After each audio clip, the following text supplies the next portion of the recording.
فاعوذ باللہ السمیع العلیم من الشیطان الرجیم من حمزہ ونفخہ ونفثہ بسم اللہ الرحمن الرحیم وَكَمْ قَصَمْنَا مِنْ قَرْيَةٍ كَانَتْ ظَالِمَةً وَأَنشَأْنَا بَعْدَهَا قَوْمًا آخَرِينَ وقال تعالى بسم الله الرحمن الرحيم وَكَمْ أَهْلَكْنَا مِنَ الْقُرُونِ مِنْ بَعْدِ نُوحٍ وَكَفَى بِرَبِّكَ بِذُنُوبِ عِبَادِهِ خَبِيرًا بَصِيرًا وقال تعالى بسم الله الرحمن الرحيم إِنَّ اللَّهَ لَا يَظْلِمُ النَّاسَ شَيْئًا وَلَكِنَّ النَّاسَ أَنفُسَهُمْ يَظْلِمُونَ وجاء في الحديث عن زيد بن ثابت رضي الله عنه قال قال رسول الله صلى الله عليه وسلم تعوذوا بالفتن بالله من الفتن ما ظهر منها وما بطن فقالوا نعوذ بالله من الفتن ما ظهر منها وما بطن رواه مسلم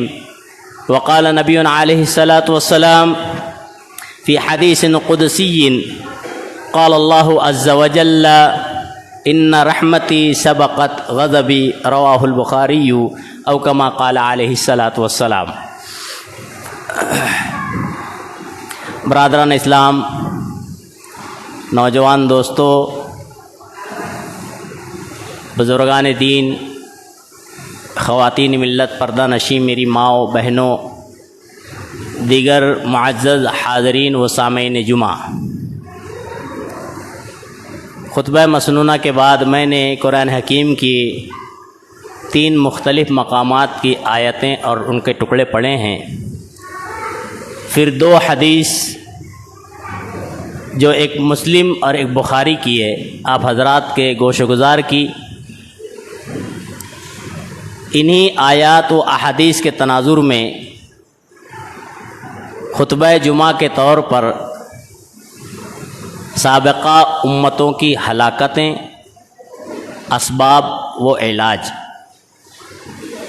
اس عنوان سے کچھ بات رکھنے کی کوشش کروں گا۔ اللہ رب العالمین سے دعا ہے الہ العالمین مجھے شریعت اسلامیہ کی روشنی میں ہی کہنے اور ہم تمام کو شریعت اسلامیہ پر حتی المقدور عمل پیرا ہونے کی توفیق عنایت فرمائے، آمین۔ اولاً ہر قسم کی تعریف و توصیف، بڑائی، بزرگی، کبریائی اور بالا تری اللہ رب العالمین کے لیے لائق و زیبا ہو، جس نے ہمیں بے شمار نعمتوں دولتوں سے مالا مال فرمایا ہے۔ ثانیاً درود و سلام ہو تمام ہی انبیاء و رسول علیہم الصلاۃ والسلام پر، خصوصاً بے شمار و انگنت درود و سلام ہو ہمارے آپ کے آخری نبی جناب احمد مجتبیٰ محمد مصطفیٰ علیہ الصلاۃ والسلام پر اور آپ کی آل اولاد پر۔ حمد و صلات کے بعد برادران اسلام، اگر ہم قرآن حکیم کو بغور پڑھیں تو ہمیں یہ معلوم ہوتا ہے کہ قرآن حکیم میں، قرآن مجید میں اللہ رب العالمین نے انسانوں کی رشد و ہدایت کے لیے بے شمار و انگنت واقعات بیان کیے ہیں اور بہت سی باتیں اللہ رب العالمین نے رشد و ہدایت کی بیان کی ہیں۔ وہیں پر قرآن حکیم کو بغور مطالعہ کرنے سے ایک بات یہ بھی معلوم ہوتی ہے کہ اللہ رب العالمین نے اس قرآن میں ان لوگوں کی داستانوں کا بھی بہت سا ذخیرہ کیا ہوا ہے جو لوگ اس دنیا میں آ کر اپنے کرتوتوں کی وجہ سے اس دنیا سے صفحہ ہستی سے مٹ گئے۔ شریعت اسلامیہ میں پچھلی امتوں کی تاریخوں کو اس لیے دہرایا گیا ہے تاکہ امت محمدیہ ان تاریخوں کو پڑھ کر، سن کر اپنے اندر ان خرابیوں کو نکال دے اور جن اچھائیوں کو اللہ رب العالمین نے تذکرہ کیا ہے امت محمدیہ اپنے اندر وہ اچھائیاں داخل کرے۔ اسی لیے شریعت میں پچھلی قوموں کی ہلاکت کے عنوان کو تفصیل سے رکھا گیا ہے، اور اگر ہم غور کریں تو اسباب و عوامل میں ملتے ہیں، اس کی وجوہات معلوم ہوتی ہے اللہ کی کھلے عام بغاوت، سرکشی، نافرمانی، وقت کے رسول کی نافرمانی، وقت کے رسول کی تکذیب، وقت کے رسول کا مذاق اڑانا، اور اسی طرح دی گئی شریعت کی نافرمانی اور اس کا مذاق اڑانا، یہ تین اہم وجہ بنی ہے دیگر قوموں کی ہلاکت اور زوال کی۔ اللہ رب العالمین نے سورہ قاف، سورہ نمبر 50 آیت نمبر 14 میں ایک جملے میں، آیت کے ایک ٹکڑے میں اللہ نے بڑی تفصیلی بات بیان کر دی ہے۔ اللہ فرماتا ہے کل کذب الرسل فحق وعید، کہ ان تمام امتوں نے جو اللہ کے عذاب میں گرفتار ہوئی، جو اللہ کے عذاب میں ہلاک ہوئی، جو تباہ و برباد ہوئی، اللہ نے نقشہ کھینچتے ہوئے کہا ہے کل کذب الرسل، یہ تمام امتوں نے وقت کے رسولوں کا انکار کیا۔ فحق وعید، اللہ کہتا ہے ان پر عذاب مسلط ہو گیا۔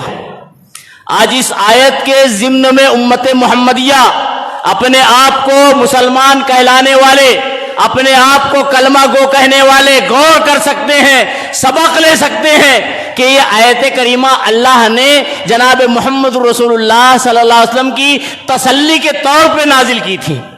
اللہ رب العالمین اللہ کے نبی کو تسلی دیتے ہوئے کہتا ہے، اللہ کے نبی صلی اللہ علیہ وسلم آپ پریشان نہ ہو، اہل مکہ اگر آپ کو ستاتے ہیں، آپ کا مذاق اڑا رہے ہیں، آپ کی باتوں کی تکذیب کر رہے ہیں، آپ پریشان نہ ہو، اس سے پہلے بھی انبیاء کی تکذیب ہوئی۔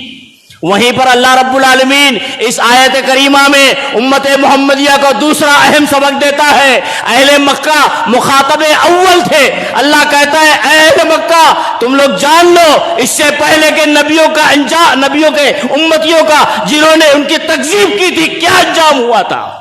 اللہ رب العالمین نے اشارہ دیا، بتایا اہل مکہ کو ہم بھی اس قرآن کے مخاطب ہیں، امت محمدیہ میں ہمارا بھی شمار ہوتا ہے، ہم بھی کلمہ گو ہیں۔ گویا اللہ ہم سے بھی خطاب کر رہا ہے کہ ہم نے بھی، امت محمدیہ نے بھی، اگر رسول اللہ صلی اللہ علیہ وسلم، رسول آخر جناب محمد رسول اللہ کی رسالت یا آپ کی باتوں میں سے ایک بات کی بھی تکذیب کر دی، اللہ کہتا ہے فحق وعید، اللہ کا عذاب مسلط ہو سکتا ہے۔ اگر ہم دیکھیں حالات حاضرہ کا جائزہ لیں تو ایسا لگتا ہے امت محمدیہ پر اللہ کا عذاب نازل ہو رہا ہے۔ اللہ رب العالمین ہمیں آپ کو، امت محمدیہ کو اپنے غضب سے محفوظ رکھے، آمین۔ ہم قرآن میں پڑھتے ہیں سورۃ الفاتحہ میں، پڑھنا ہی چاہیے، بغیر اس کے پڑھے کسی کی نماز نہیں ہوتی، چاہے وہ جہری نماز ہو، سری نماز ہو، امام کے پیچھے ہو، انفرادی ہو، کوئی نماز نہیں ہو سکتی۔ کیوں نہیں ہو سکتی؟ میرے آپ کے نبی جناب محمد رسول اللہ صلی اللہ علیہ وسلم نے کہہ دیا ہے من لم یقرأ بفاتحۃ الکتاب فلا صلاۃ لہ، جس نے نماز میں سورہ فاتحہ نہیں پڑھی اس کی نماز نہیں ہوتی۔ اب مولوی صاحب کہیں سے بھی گھما پھرا کر بتائیں ہوتی ہے، ہمارے آپ کے نبی نے کہا نہیں ہوتی، نہیں ہوتی، ختم، آمنا صدقنا۔ ہمیں پڑھنا ہی چاہیے اور پڑھتے ہیں۔ ہم سورہ فاتحہ میں ایک چیز پڑھتے ہیں اہدنا الصراط المستقیم، دعا میں بھی کرتے ہیں اللہم اہدنا الصراط المستقیم صراط الذین انعمت علیہم، اے پروردگار صراط مستقیم ہمیں دکھا، اس کی ہدایت دے، اسی کی رہنمائی فرما، اسی پر قائم اور دائم رکھ۔ کس صراط مستقیم؟ صراط الذین انعمت علیہم، صحابہ کرام والا صراط مستقیم، مولوی والا یا فاطمیہ شیعہ والا صراط مستقیم نہیں، وہ صراط مستقیم بھی نہیں ہوگا، وہ گمراہی ہو سکتی ہے، صراط مستقیم نہیں ہو سکتی۔ تو اسی لیے ہم کہتے ہیں صراط مستقیم، صحابہ کرام والا راستہ، اللہ اس کی ہدایت ہمیں دے۔ آج امت اہدنا صراط المستقیم کہتے ہوئے شیعوں اور فاطمیوں کے اعمال کو اختیار کر بیٹھی ہے اور کہتی ہے کہ ہم اہدنا صراط المستقیم مانگتے ہیں، نہیں ہو سکتا ہے۔ پھر اس کے بعد آپ غور کریں صراط الذین انعمت علیہم غیر المغضوب علیہم ولا الضالین، ہم دعا کرتے ہیں پروردگار جن پر تیرا غضب ہوا ہے، اے پروردگار جو گمراہ ہو گئے، جن پر تیرا عذاب آیا ہے، ان کے طریقے سے ہمیں محفوظ رکھنا، ان کا راستہ مت چلا دینا۔ اب آپ غور کریں، شریعت کا مطالعہ کر کے تو آپ کو معلوم ہوگا کہ شریعت اسلامیہ میں عذاب جن قوموں امتوں کو دیا گیا تفصیلی واقعات 7 قوموں کا ہے، اور مختصر واقعات کئی قوموں کے اللہ نے اور اللہ کے نبی صلی اللہ علیہ وسلم نے بیان کیے ہیں۔ ان ہلاکتوں کے اسباب اور عوامل کو جاننے سے پہلے چند بنیادی باتوں کو سمجھنا ضروری ہے، خصوصاً اللہ رب العالمین کی صفات کا ذکر، اللہ رب العالمین کی صفات کا تذکرہ بطور یاد دہانی کے کرنا ضروری ہے۔ وہ یہ کہ اللہ رب العالمین عادل ہے، اور اللہ کی صفات کا تذکرہ اس موقع پر اس لیے کرنا ضروری ہے کہ اس موضوع کی وسعت سمجھ میں آئے، اس موضوع کو صحیح موڑ پر لے جائے، اس موضوع کو سمجھنے میں آسانی ہو۔ اللہ رب العالمین عادل ہے، اللہ عدل کرتا ہے، اللہ ظلم و ذرہ برابر نہیں کرتا۔ سورہ نساء کا مطالعہ کریں، سورہ نمبر 4 آیت نمبر 40 میں اللہ رب العالمین فرماتا ہے ان اللہ لا یظلم مثقال ذرہ، اللہ ذرہ برابر بھی ظلم نہیں کرتا۔ اللہ عدل و انصاف کا فیصلہ کرتا ہے، اور اللہ کا جو فیصلہ ہے وہ عدل و انصاف پر ہی ہوتا ہے۔ اللہ بندوں پر ظلم نہیں کرتا۔ کیوں؟ اللہ رب العالمین غفور الرحیم ہے، اللہ رب العالمین کائنات کا پروردگار ہے، وہ بندوں پر ظلم و زیادتی نہیں کرتا اور نہ کرے گا۔ یہ بات ذہن نشین رہنا چاہیے۔ اللہ رب العالمین نے کہا کہ اللہ رب العالمین ذرہ برابر۔ پھر دوسری بات، اللہ کی صفات میں سے ایک صفت یہ ہے کہ اللہ رب العالمین مخلوق پر بڑا مہربان ہے، اتنا مہربان۔ اللہ رب العالمین کہتا ہے نبی عبادی انی انا الغفور الرحیم۔ قرآن میں اللہ کہہ رہا ہے کہ اللہ کے نبی صلی اللہ علیہ وسلم میرے بندوں کو حکم دو، بتا دو، خبر دے دو، نبی عبادی انی، بے شک میں انا الغفور الرحیم، بڑا معاف کرنے والا مہربان ہوں، بہت درگزر کرنے والا، بہت عفو درگزر کا معاملہ کرتا۔ اللہ بڑا مہربان ہے۔ آپ قرآن میں مطالعہ کریں، هو الغفور الودود، اللہ نے کہا ہے اللہ رب العالمین غفور ہے، معاف کرنے والا ہے، بے شمار بخشش اللہ کے پاس۔ دوسرا نقطہ آپ غور کریں، اللہ کے نبی صلی اللہ علیہ وسلم کی میں نے حدیث قدسی سنائی ہے۔ نبی کریم صلی اللہ علیہ وسلم حدیث قدسی میں، بخاری کے الفاظ ہیں، کہتے ہیں کہ اللہ رب العالمین فرماتا ہے ان رحمتی سبقت غضبی، میری رحمت میرے غصے پر ہمیشہ غالب رہی ہے۔ تیسری بنیادی بات یہ کہ اللہ رب العالمین اتمام حجت پہلے کرتا ہے۔ یہ اللہ کی جو صفات ہیں ان کا تذکرہ بڑا اہم ہے۔ اللہ اتمام حجت کے بغیر، انذار و تبشیر کے بغیر اللہ رب العالمین کسی بھی قوم کو گرفت نہیں کرتا ہے۔ اللہ رب العالمین کسی بھی قوم پر عذاب نازل نہیں کرتا ہے۔ قرآن کا مطالعہ کریں، اللہ رب العالمین نے کہا رسلا مبشرین و منذرین لئلا یکون للناس علی اللہ حجت بعد الرسل۔ اللہ نے کہا ہے اللہ رسولوں کو اور جو ہے انبیاء کو بھیجتا ہی اس لیے ڈرانے والا، دھمکانے والا، خوشخبری دینے والا بنا کر، تاکہ اللہ کے لیے لوگوں پر حجت ہو جائے، حجت قائم ہو جائے، اتمام حجت ہو جائے کہ بھائی کوئی بندہ کل قیامت کے دن یہ نہ کہنے لگے اللہ رب العالمین تیری رہنمائی نہیں آئی، پروردگار تیری ہدایت نہیں ملی، پروردگار تیرا جو ہے بندہ کوئی بتایا نہیں، صحیح رہنمائی نہیں کی۔ اسی لیے اللہ نے قرآن میں کہا وما كنا معذبین حتی نبعث رسولا، ہم کسی کو عذاب نہیں دیتے جب تک کہ رسول نہ بھیج دیں۔ یعنی اللہ رب العالمین اتمام حجت کرتا ہے۔ اور ایک صفت یہ ہے کہ اللہ رب العالمین مہلت بھی دیتا ہے، فکر کے لیے، غور و فکر کے لیے، عمل میں اصلاح کے لیے، درستگی کے لیے اللہ پھر مہلت دیتا ہے۔ قرآن کا مطالعہ کریں، اللہ رب العالمین نے کہا ہے وَلَا يَحْسَبَنَّ الَّذِينَ كَفَرُوا أَنَّمَا نُمْلِي لَهُمْ، کہ ہم جو چھوٹ دیتے ہیں، مہلت دیتے، اللہ کہتے ہیں کفر والے اسے اچھا نہ سمجھے، اگر اس چھوٹ میں رائے ہدایت ملی تو بہتر ہے، ورنہ یہ چھوٹ ان کے لیے اور آفت کا سبب ہے۔ اللہ نے قرآن میں لِأَنفُسِهِمْ، وہ خیر نہیں ہے۔ پھر ایک بات، جب مہلت ختم ہو جاتی ہے تو اللہ گرفت بھی کرتا ہے، اور اللہ کی گرفت، اللہ کا عذاب، اللہ اپنے عذاب سے ہر مومن اور مومنہ کی حفاظت فرمائے، بڑی شدید ہے، المناک ہے۔ اللہ قرآن میں کہتا ہے ان عذاب ربک لشدید، تیرے پروردگار کا عذاب بڑا شدید ہے۔ اللہ کہتا ہے قرآن میں ان اخذہ علیم شدید، پروردگار کی پکڑ بڑی شدید پکڑ ہے. ان بطش ربک لشدید، اللہ نے قرآن میں کہا ہے تیرے رب کی پکڑ بڑی شدید ہے. اور ہم قرآن کا شریعت کا مطالعہ کریں تو معلوم ہوتا ہے کہ اللہ کی گرفت، اللہ کی پکڑ، اللہ کا عذاب قوموں پر، سابقہ امتوں پر کیوں آیا، اللہ کے عذاب میں کیوں مبتلا ہوئے. وجوہات پڑھتے چلیں. سب سے پہلے رسول حضرت نوح علیہ السلام ہے. اللہ قرآن میں کہتا ہے وَكَمْ أَهْلَكْنَا مِنَ الْقُرُونِ مِنْ بَعْدِ نُوحٍ، ہم نے حضرت نوح علیہ السلام کی قوم کے بعد کتنی ہی قوم کو ہلاک برباد کر دیا. یعنی کئی قومیں، کئی جو بستیاں اللہ نے ہلاک برباد کر دی. قرآن میں اللہ رب العالمین کہتا ہے وَقَمْ قَسَمْنَا مِنْ قَرْيَةٍ كَانَتْ ظَالِمَةً، قسمنا کہتے ہیں توڑ پھوڑ کر رکھ دینا. اللہ کہتا ہے کتنی ہی بستیوں کو، کم یہاں پہ صیغہ تقصیر ہے، یعنی ایک دو نہیں کئی بستیوں کو اللہ کہتا ہے ہم نے توڑ پھوڑ کر رکھ دیا. کیوں؟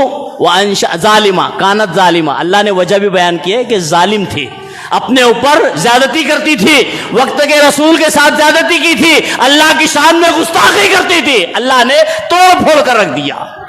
اس آیت کے ضمن میں امت محمدیہ غور کر سکتی، خاص طور سے وہ لوگ جو اللہ کے شان میں کھلے عام گستاخی کرتے ہوئے غیروں کے جو ہے آستانے پر جا کے ماتھا ٹیک رہے ہیں، ان سے کچھ اب امیدیں رکھے ہوئے ہیں. ایسے لوگوں سے جن کے خود اپنی خبر نہیں ہے کہ وہ کہاں پہنچے ہوئے ہیں، ان کی خود اپنی خبر نہیں ہے کہ وہ جنتی ہے کہ نہیں ہے، کوئی گارنٹی نہیں ہے. کتنا بھی بڑا ولی اللہ جو گزر گئے اس دنیا میں، کوئی ایک آدمی آئے چیلنج اس کو شریعت سے لا کر دکھا دے نام کے ساتھ کہ یہ اللہ کا ولی ہے، یہ جنتی ہے، کسی کی گارنٹی نہیں ہے. اللہ نے کہا ہے اللہ کے ولیوں پر خوف نہیں. ولی اللہ نے متعین نہیں کیا، امت نے متعین کیا ہوا ہے. یہ نقطہ غور کریں. ایسے کے پاس جا کر اپنے سر کو ٹکانا، اللہ کے ساتھ شان میں گستاخی، کھلے عام گستاخی. اللہ رب العالمین کہتا ہے قرآن میں قسمنا، ہم نے کتنی امتوں کو توڑ مروڑ کر رکھ دیا جنہوں نے اللہ کی شان میں، وقت کے رسول کی شان میں گستاخی کی تھی، شریعت کی خلاف ورزی کی تھی. اللہ کہتا ہے ہم نے توڑ پھوڑ کر رکھ دیا. آپ گئے، اس کے بعد اللہ کہتا ہے کانت ظالمہ وانشأنا بعدہا آخرین قوما آخرین، اس کے بعد ہم نے دوسری قوم تاکہ عبرت حاصل کر لے ہوئے، نصیحت حاصل کر لے ہوئے. یہ اللہ نے ہمیں عبرت و نصیحت کے لیے کہا ہے کہ امت محمدیہ مسلمان کلمہ گو اللہ کے علاوہ کسی در پر نہ جائیں، ہر معاملے میں اللہ کو یاد کرے، مشکل کشا حاجت روا اللہ کے سوا کوئی نہیں ہے، اور اللہ کے نبی صلی اللہ علیہ وسلم کی رسالت کا کسی صورت بھی انکار نہ کرے، ورنہ اللہ نے کہا ہے اللہ ہلاک کر سکتا ہے. آپ قرآن کا مطالعہ کریں. اللہ رب العالمین کہتا ہے ان اللہ لا یظلم الناس، اللہ رب العالمین لوگوں پر ظلم نہیں کرتا ہے، ولکن الناس، لیکن لوگ انفسہم یظلمون، اپنی نفسوں پر ظلم کرتے. اس کو ہم سمجھ سکتے ہیں. اللہ رب العالمین نے ہمیں آنکھ دیا ہے، نعمت ہے اللہ رب العالمین کی آنکھیں، یہ دیکھنے کا کام کرتی ہے. اللہ نے کان دیا ہے، یہ سننے کے کام کرتے ہیں. اللہ رب العالمین نے عقل سلیم دیا ہے، عقل و بصیرت دی ہے تاکہ بندہ حق و باطل میں سمجھ کرے، پرکھ کر سکے. اگر بندے اللہ کے بندے ان نعمتوں سے صحیح صلاحیتیں نہ اختیار کریں، ان کی صلاحیتوں سے صحیح استعمال نہ کریں، تو نتیجہ کیا ہوگا؟ وَلَكِنْ كَانُوا أَنفُسَهُمْ يَظْلِمُونَ، اپنی نفسوں پر ظلم کر رہے ہیں. صلاحیتوں کا صحیح استعمال ہوگا، رائے حق ملے گی تو انشاءاللہ دنیا بھی نجات اور آخرت بھی نجات. صلاحیتوں غلط استعمال کا نتیجہ کیا ہوتا ہے؟ پچھلی قوموں کی تباہی کے جیسا. آپ غور کریں، قوم کئی تذکرے ہیں، تفصیلی گفتگو نہیں ہو پائے گی، موقع نہیں ہوتا ہے. نبی حضرت آدم علیہ السلام کے بعد کئی ایک آئے ہیں. مورخین لکھتے ہیں 10 قرن ہے، یعنی 10 صدیاں، 10 نسلیں ہیں حضرت نوح علیہ السلام تک. حضرت نوح علیہ السلام کو اللہ رب العالمین نے نبی کے ساتھ رسول بھی بنایا ہے. اس کی تفصیل کسی اور موقع پہ جان لیں. حضرت نوح علیہ السلام رسول بھی بن کر آئے تھے. نوح علیہ السلام اپنی قوم میں آئے، قوم کو سمجھایا. روایتوں میں ملتا ہے، تاریخ میں ملتا ہے 3 بنیادی باتیں انہوں نے رکھی. پہلی بنیادی بات اللہ کی الوہیت، اس میں شرک نہیں کرنا. آپ قرآن کا مطالعہ کریں گے، اللہ رب العالمین نے قرآن میں اشارہ دیا ہے کہ جتنے بھی نبی اور رسول آئے ہیں اس دنیا میں، سب کے سب نے سب سے پہلی دعوت اللہ کی الوہیت کی، اللہ کی عبادت کی، خالص بندگی کی دعوت دی۔ نوح علیہ السلام نے بھی یہ دعوت دی، شریعت کی فرما برداری، حضرت نوح وقت کے رسول کی اطاعت۔ قوم نے ان تینوں بنیادی باتوں کا انکار کیا۔ اب غور کریں، تفصیل قرآن میں اللہ نے جا بجا بیان کی ہے، سورہ نوح میں اللہ رب العالمین نے تفصیل سے بیان کیا ہے۔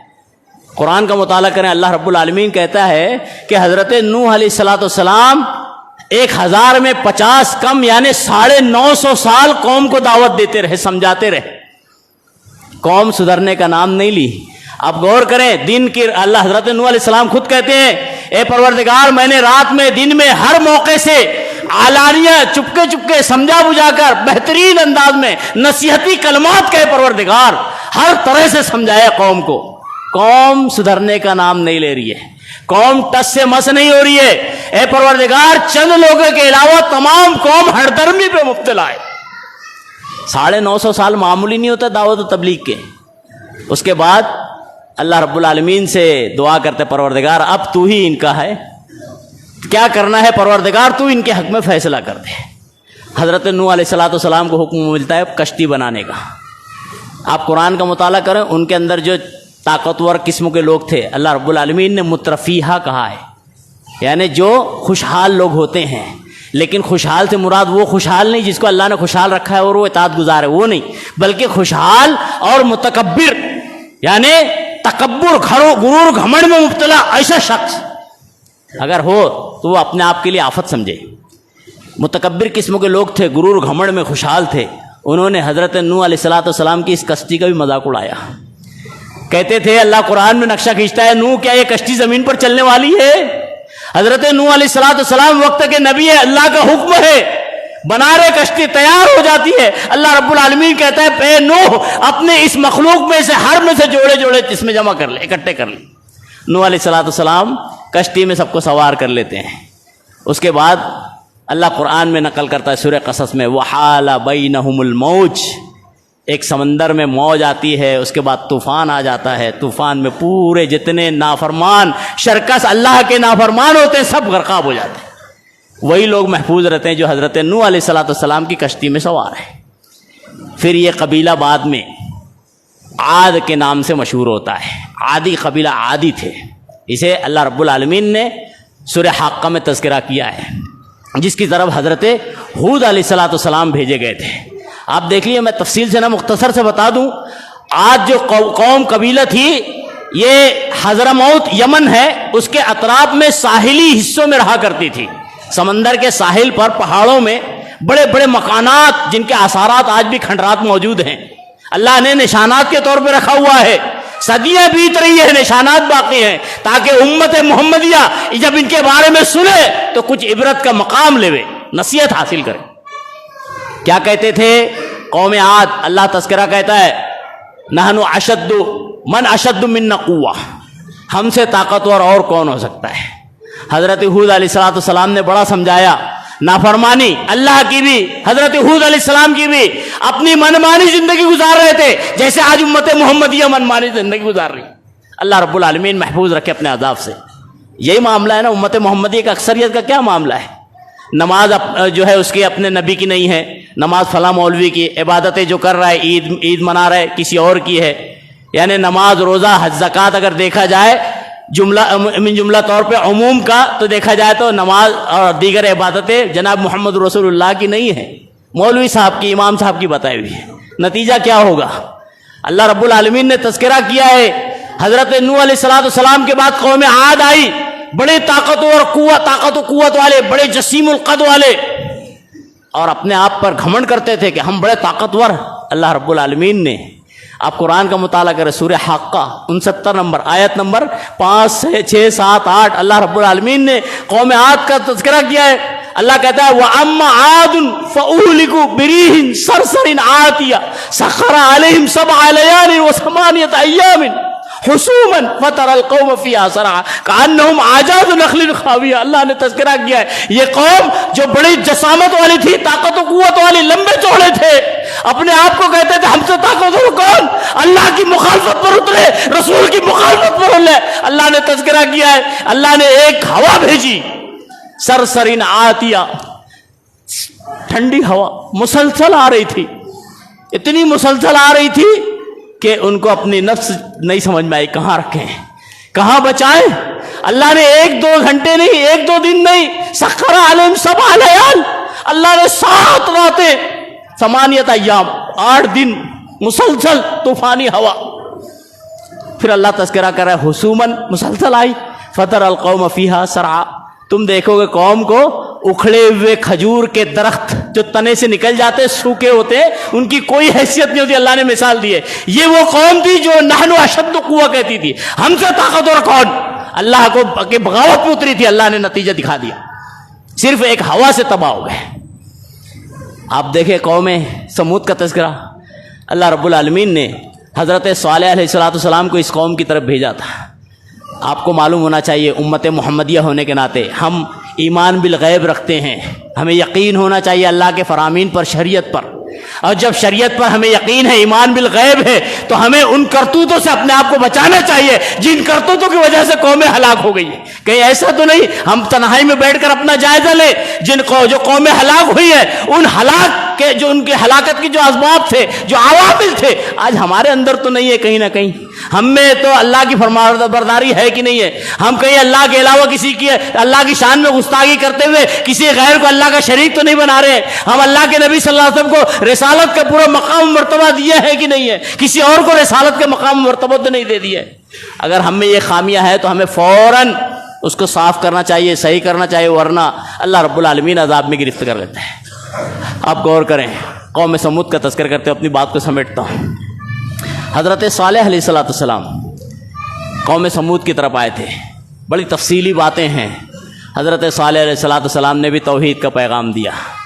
آپ کو معلوم ہونا چاہیے نبیوں کی جو دعوت تھی، پہلی دعوت میں نے اس ابتدا میں بھی بیان کیا، ابھی بھی بتاتا ہوں، معاشرے میں نبیوں والا کام ہوتا ہے، نبیوں والی دعوت نہیں ہوتی ہے۔ نبیوں کی پہلی دعوت توحید ہوتی تھی، اللہ کی خالص بندگی کی طرف دعوت ہوتی تھی، شرک سے ڈرانا ہوتا تھا۔ امت اس دعوت کو چھوڑ کر دیگر دعوتوں میں لگی ہوئی۔ حضرت صالح علیہ السلام نے بھی اللہ کی جو الوہیت کی دعوت دی، شرک سے ڈرایا، اس کے بعد قوم نہیں مانی، ہٹ درمی پہ مبتلا رہی۔ آخر میں قوم نے مطالبہ کیا، اے نوح، اے صالح، اگر تم سچے ہو علیہ السلام تو ایک کام کرو، اللہ کی طرف سے کچھ معجزہ ظاہر کر کے دکھاؤ۔ ہٹ درمی میں مبتلا ہے، معجزے کا مطالبے پر مطالبہ کر رہی ہے۔ حضرت جو صالح علیہ السلام نے اللہ کے دربار میں ہاتھ اٹھایا، پروردگار میری قوم بڑی ہٹ درم میں مان نہیں رہی ہے، تیرے ایک معجزے کا مطالبہ کر رہی ہے، پروردگار ان کو معجزہ دکھا دے۔ چنانچہ جو ہے قوم سمود کے لیے اللہ رب العالمین نے ایک معجزے کے طور پہ اونٹنی کا اظہار کیا، اونٹنی ظاہر ہوئی۔ روایتوں میں آتا ہے، مورخین لکھتے ہیں، حضرت صالح علیہ السلام نے قوم کے لوگوں کو کہا، سمجھداروں کو، دیگروں کو، کہ ایک کام کرو، فلاں ٹیلے کی جگہ پر کھڑے ہو جانا، وہاں پر اللہ رب العالمین اپنا معجزہ ظاہر کرنے والا ہے۔ تمام قوم خوشی میں آ گئی۔ یہ خوشی ظاہری تھی ہوگی، ظاہر بات ہے، جب اللہ کی نافرمانی میں مبتلا تھے تو یہ دیکھنا تھا کہ حضرت صالح علیہ السلام سچ ہیں کہ جھوٹ ہیں، جیسے اہل مکہ نے مطالبہ کیا تھا اللہ کے نبی صلی اللہ علیہ وسلم سے۔ بہرحال جب لوگ جمع ہو گئے، اللہ رب العالمین نے اپنی قدرت کا مظاہرہ کیا۔ اونٹنی پہاڑ سے باہر نکلی۔ جب اونٹنی باہر نکل آئی، لوگ متحیر تھے، تعجب میں تھے۔ اللہ رب العالمین جو علی کل شیء قدیر ہے، ہر چیز پر قادر ہے، آگ کو گلے گلزار بنا سکتا ہے، پہاڑ سے اونٹنی نکال سکتا ہے۔ اللہ کی شان ہے۔ اللہ کی شان میں کسی اور کو شریک اور ساجی نہیں ٹھہرانا چاہیے۔ اللہ کی شان اللہ کی شان ہے۔ لوگوں نے اللہ کی شان میں نعوذ باللہ لوگوں کو کھلے عام بغاوت کے طور پہ شریک اور ساجی کر دیا۔ اللہ محفوظ رکھے امت محمدیہ کو۔ بہرحال جب اونٹنی نظر آ گئی، سامنے سے اونٹنی آئی تو لوگ خوش ہوئے۔ حضرت صالح علیہ السلام نے قوم کو سمجھایا، دیکھو 2 شرطیں ہیں، یہ یاد رکھنا، یہ اللہ کی طرف سے ایک آزمائش ہے، اللہ کی طرف سے ایک معجزہ تو ہے لیکن آزمائش بھی ہے۔ اس اونٹنی سے چھیڑ خانی مت کرنا، اسے ستانا نہیں، تکلیف مت دینا۔ یہ اللہ رب العالمین کی طرف سے حضرت صالح علیہ السلام سمجھ گئے تھے اب قوم بڑی آزمائش میں مبتلا ہو گئی ہے، کیونکہ اللہ نے اپنا معجزہ ظاہر کر دیا ہے۔ قوم کو بڑا سمجھایا، دھیان رکھنا، اسے چھیڑخانی مت کرنا، تکلیف مت دینا۔ دوسرے یہ کہ ایک دن اس کی باری ہوگی کنویں سے پانی پینے کے پھر تم لوگ مت پینا، تم لوگ اپنے مویشی کو مت پلانا۔ حضرت صالح علیہ السلام نے قوم کو تعلیم کر کے تلقین کر دی۔ ایسے ہی ہوا کچھ دنوں تک، اونٹنی پیتی تھی پانی، لوگ اپنے جانوروں کو اپنے آپ کو روک کے رکھتے تھے۔ دیگر دن جو ہے لوگوں کا پینے کا اور استعمال کرنے کا وقت ہوتا تھا، لوگ استعمال کرتے تو اونٹنی جو ہے اپنا باہر صحرا میں گھومتی رہتی تھی۔ یہ اللہ کا زندہ جاوید معجزہ۔ اس کے بعد جو ہے ایک وقت ایسا آیا، قرآن میں اللہ رب العالمین نے سورہ ہود میں تذکرہ کیا ہے، سورہ نمبر 11 میں اللہ نے تذکرہ کیا ہے کہ ایک وقت ایسا آیا کہ حضرت صالح علیہ السلام کی قوم کے 9 فرد ایسے تھے، 9 افراد۔ قوم میں کچھ ہوتے ہیں نا قماش قسم کے لوگ، جیسے آج ہمارے معاشرے میں بھی ہے۔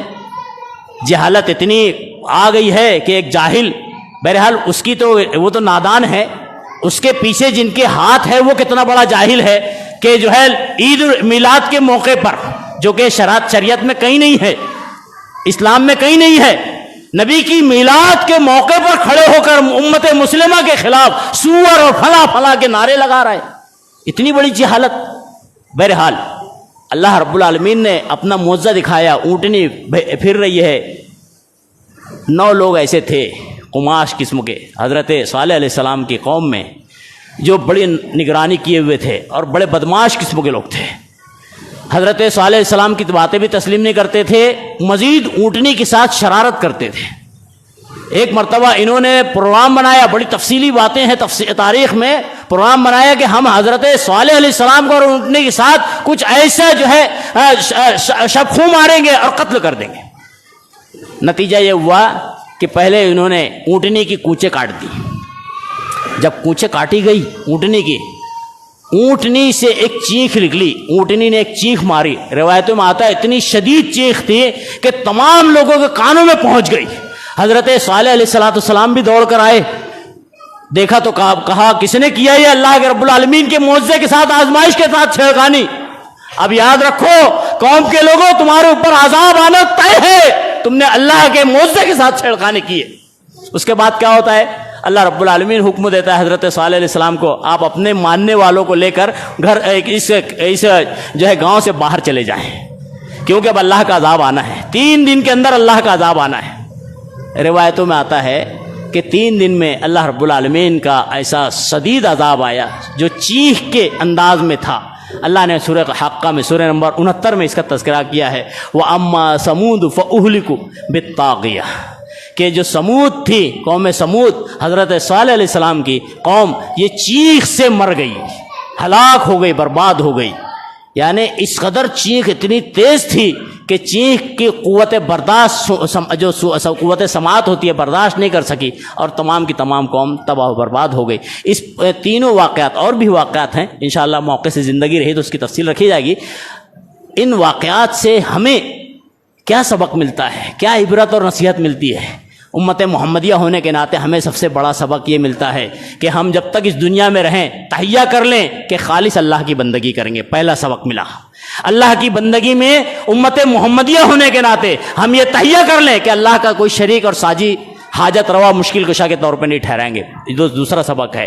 تیسرا سبق یہ ملتا ہے کہ جو شریعت کی پابندی متعین کی گئی ہے، امت مسلمہ ہونے کے ناطے حتی المقدور کوشش بھر ہم شریعت کے پابند رہیں، نمازوں کے، زکوٰۃ کے جو ہمارے اوپر فرائض عائم ہیں، روزے کے اور دیگر جو عبادتیں ہم پر اللہ نے متعین کی ہے ان کو اختیار کرتے رہیں۔ چوتھی جو اہم سبق ملتا ہے وہ یہ کہ رسول اللہ صلی اللہ علیہ وسلم، ہمارے آپ کے نبی جناب محمد رسول اللہ صلی اللہ علیہ وسلم کی سنتوں کے مطابق ہی زندگی گزاریں، آپ کی سنتوں سے اختلاف ہرگز نہ کریں، ورنہ اللہ رب العالمین کے عذاب میں گرفتار ہو سکتے ہیں۔ یہ اللہ رب العالمین نے قرآن میں اور شریعت میں واضح طور پہ کہا ہے۔ اللہ رب العالمین سے دعا کرتے ہیں الہ العالمین ہمیں ان اقوام اور ان امتوں کی ہلاکت کے جو اسباب تھے، ان اسباب سے اللہ رب العالمین ہمیں بچنے والا بناوے، ان ذرائع اور وجوہات سے اللہ رب العالمین میری آپ کی جو ہے حفاظت فرما لے۔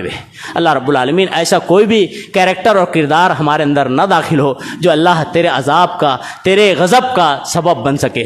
الہ العالمین ہم امت مسلمہ پریشانی سے دوچار ہے، اللہ رب العالمین امت مسلمہ کو اپنی پریشانیوں سے دور فرما دے۔ اس کا حل اللہ رب العالمین متعین فرما دے. اللہ رب العالمین جو کچھ ایسے لوگ ہیں جو بلا سبب کے جیل کی صحبتوں سے دوچار ہیں، الہ العالمین رہائی کے اسباب مہیا فرما دے. الہ العالمین ہمارے خلاف، امت محمدیہ کے خلاف جہاں بھی شرور و فتن مقرر کیے جا رہے ہیں، اللہ رب العالمین ان شرور و فتن سے اللہ میری آپ کی امت محمدیہ کی حفاظت فرما لے. اللہ کے نبی کریم صلی اللہ علیہ وسلم نے کہا تھا کہ اے لوگو اللہ رب العالمین سے فتن سے جو ہے پناہ مانگو. صحابہ کرام نے فوراً نعوذ باللہ من الفتن ما ظہر وما بطن کہا تھا. ہم بھی اللہ رب العالمین سے دعا کرتے ہیں الہ العالمین ہمیں ہر قسم کے فتنے سے حفاظت فرما لے، ہماری اور ہم امت محمدیہ کی حفاظت فرما لے. خصوصاً خواتین میں فتنے بہت اجاگر ہو رہے ہیں، اللہ رب العالمین امت محمدیہ کی خواتین کو بھی ان فتنوں سے محفوظ اور معمور رکھے. اللہ رب العالمین جو ہے جو ہم میں پریشان حال ہیں، اللہ رب العالمین اس کی پریشانی کو دور فرما دے. اللہ جو مقروض ہیں ان کے قرض کے پورے ہونے کے اسباب مہیا فرما دے. اللہ رب العالمین ہم میں جو بیمار ہیں اللہ انہیں شفائے کاملہ عاجلہ نصیب عطا فرما دے.